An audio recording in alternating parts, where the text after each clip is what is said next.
एक पल के लिए सोचिए, दोस्तों का एक ग्रुप, एक सुनसान टापू और वहां से निकलने का बस एक ही रास्ता, एक नाव बनाना। लेकिन एक बहुत बड़ी प्रॉब्लम थी, उनमें से किसी को भी नाव बनानी नहीं आती थी। आज हम बात कर रहे हैं ऐसी ही जबरदस्त चुनौती की। हाँ, तो बस इसी एक सच के साथ उनकी वो मुश्किल यात्रा शुरू होती है। इस एक लाइन से ही उनकी हालत की गंभीरता का अंदाजा लग जाता है। उनका असली इम्तिहान तो असल में अब शुरू होने वाला था। यही सवाल तो इस पूरे सफ़र का सेंटर पॉइंट है।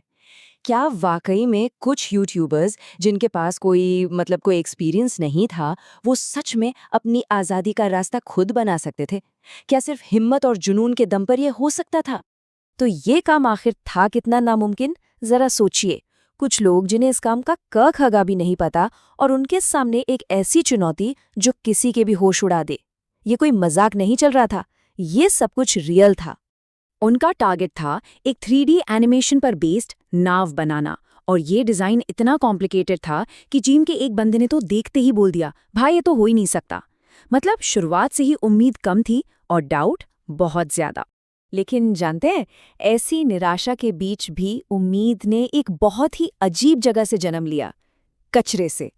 उनका जिंदा रहना, उनकी हर उम्मीद अब पूरी तरह से जंगल के सामान और समंदर से बहकर आए कचरे पर ही टिकी थी। और ये कोई हॉलिडे आइलैंड नहीं था, ये जगह तो खतरों का घर थी।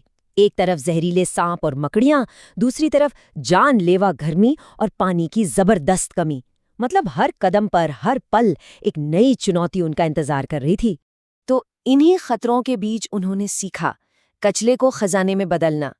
ये उनकी हर रोज की कहानी बन गई थी।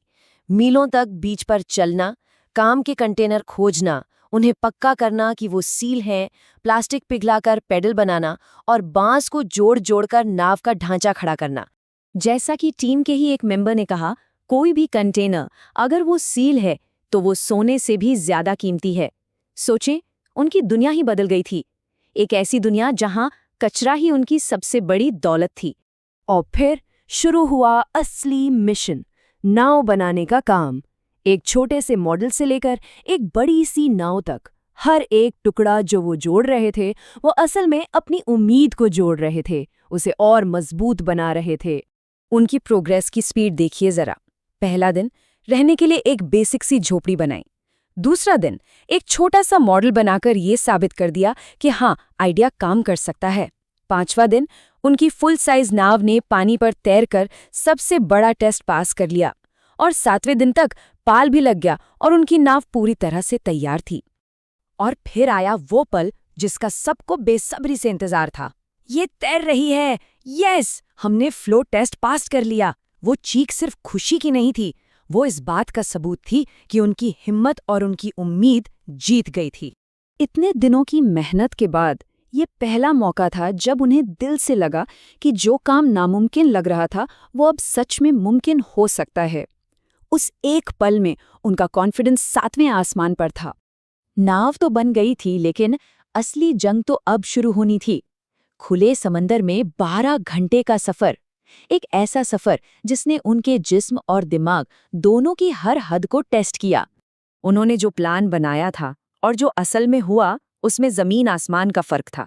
सोचा था कि आराम से निकल जाएंगे, लेकिन हुआ ठीक उल्टा।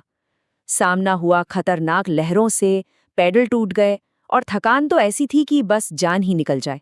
6 घंटे, सफर को 6 घंटे बीत चुके थे। मंजिल अभी भी आधी दूर थी, पर शरीर और दिमाग दोनों ने अब जवाब देना शुरू कर दिया था। लगातार पैडल चलाते चलाते अब दर्द बर्दाश्त से बाहर हो रहा था। एक मेंबर ने कहा, मुझे तारे दिख रहे हैं क्योंकि मुझे अभी बहुत दर्द हो रहा है। इन शब्दों से उनकी तकलीफ का अंदाजा लगाया जा सकता है। हालत हर पल और खराब होती जा रही थी। 8 घंटे हो गए, वक्त गुजरता जा रहा था और उनकी हिम्मत टूटती जा रही थी। मंजिल अभी भी दूर थी और जिस्म पूरी तरह से थक चुका था। और उनकी निराशा इन शब्दों में साफ सुनाई देती है। हम इतनी अच्छी बढ़त बना रहे थे और जब भी हम पैडलिंग रोकते हैं, हम बस पीछे खिसकने लगते हैं। ऐसा लग रहा था जैसे वो जितनी भी मेहनत कर रहे हैं, समंदर उन्हें उतना ही पीछे फेंक रहा है। सारी कोशिशें बेकार जा रही थीं। और यहीं से कहानी अपने सबसे दर्दनाक, सबसे दिल तोड़ने वाले मोड़ पर पहुंचती है। हार का दर्द। जीत लगभग उनके हाथ में थी, बस आखिरी पलों में उनसे छीन ली गई।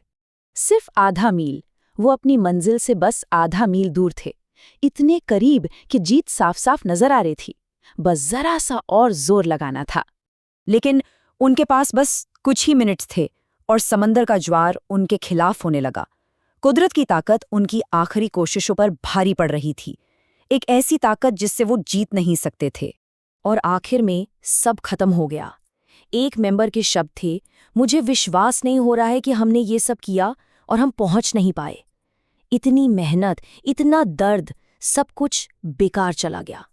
समंदर में करीब 12 घंटे गुजारने के बाद वो अपनी मंजिल से सिर्फ 20 मिनट से चूक गए। सोचिए, सिर्फ 20 मिनट, और यही 20 मिनट जीत और हार के बीच का फासला बन गए। ये पूरी कहानी हमें एक बहुत बड़े सवाल के साथ छोड़ जाती है। क्या असल में जीत से ज्यादा जरूरी वो जबरदस्त कोशिश नहीं है जो की गई? क्या हर बार मंजिल तक पहुंचना ही सब कुछ होता है, या कभी-कभी वो सफर ही मंजिल से कहीं ज्यादा कीमती हो जाता है?